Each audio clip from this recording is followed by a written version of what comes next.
Ladies and gentlemen, fasten your seatbelts and prepare your taste buds as we embark on a relentless journey through the kingdom of brews. Welcome to the realm of intoxicating flavors and head-banging beer reviews. What's up, everybody? It's the Ginger Yeti, and it's time for another beer review. I'm still hanging out here at the Hotel Marcel in New Haven, Connecticut, and I DoorDashed a couple of mixed 12 packs of beer because there's really nothing around here where a hotel is. Like I said, it's a hotel in the middle of an IKEA parking lot, and there's no good beer stores anywhere around. So it was probably cheaper for me to DoorDash a couple mixed 6-packs than go to a beer store. It's kind of cool that you can DoorDash beer. So the beer I have for you today is called Boomsauce from Lord Hobo. It's a double IPA. On the can it says New England born and brewed. Lord Hobo Brewing Company from Woburn, Massachusetts. Probably mispronounced that. It says follow the crown, Lord Hobo Brewing. And there's not really anything else on the can. Canned on date, brewed, canned on September 1st, 2023, so it's pretty fresh. Now, there's a couple things I wanted to read to you about this brewery. First of all, about the brewery itself. Lord Hobo Brewing Company was founded in 2015. Lord Hobo is one of the fastest growing breweries in the United States. That's kind of interesting because I've never heard of it before. We distribute in 15 states and we'll brew 50,000 barrels in 2020.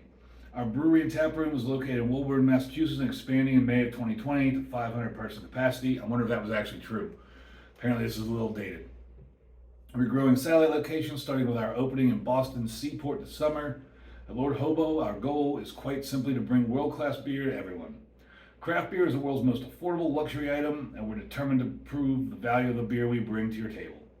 Like you, we celebrate life, work, loved ones' experiences, and are proud to be a small part in your own story. That is interesting. I've never heard that before, that craft beer is an affordable luxury item, but I guess that's true. I mean, it is a luxury to be able to drink high-end, more expensive beers.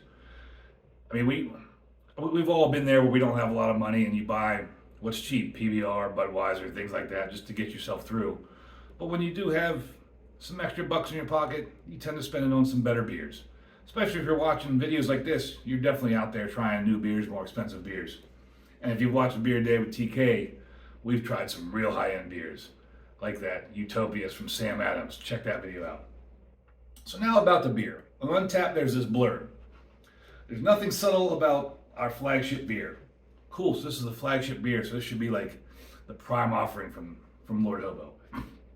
Boomsauce is a big, bold IPA with a complex hop profile. With 5 different hops, it hits you with strong tropical fruit flavors before mellowing out to finish with a hint of earthiness. Each subsequent taste opens up the dynamic layers of complexity woven throughout this beer. Imagine fresh pressed fruit without the sweetness.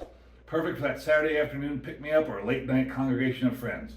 Boomsauce is your way to celebrate no matter the occasion. Now, Boomsauce comes in at 8% ABV with 78 IBUs.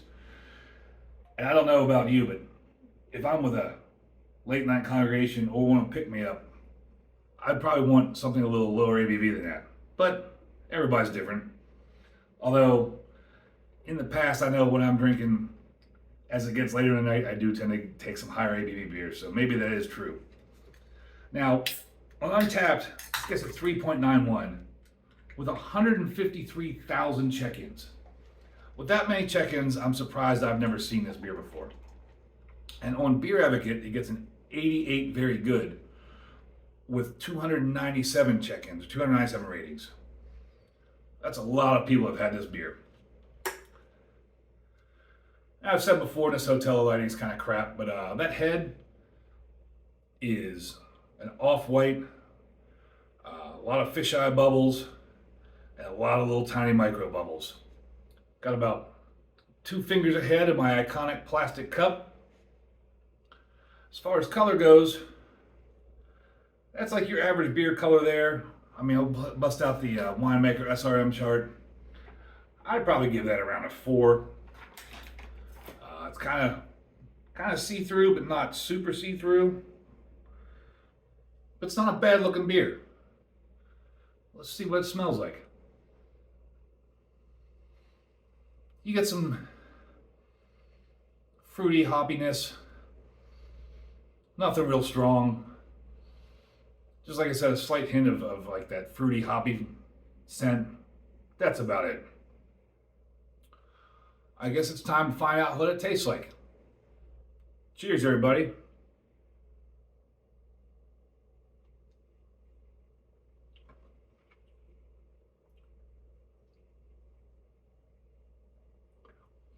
Medium bodied.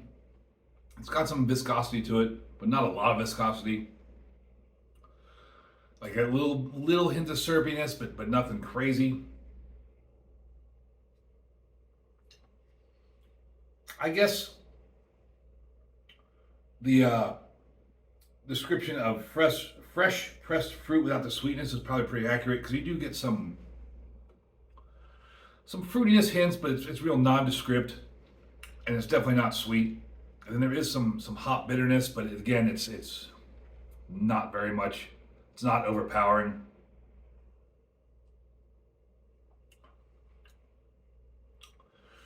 If it wasn't for the syrupy viscosity to it, which again is very slight, I would think this is a pale ale. But that kind of viscousness and that heavier body leads you to know you're drinking an IPA. As far as they say, the earthiness, I'm not getting any of that earthiness.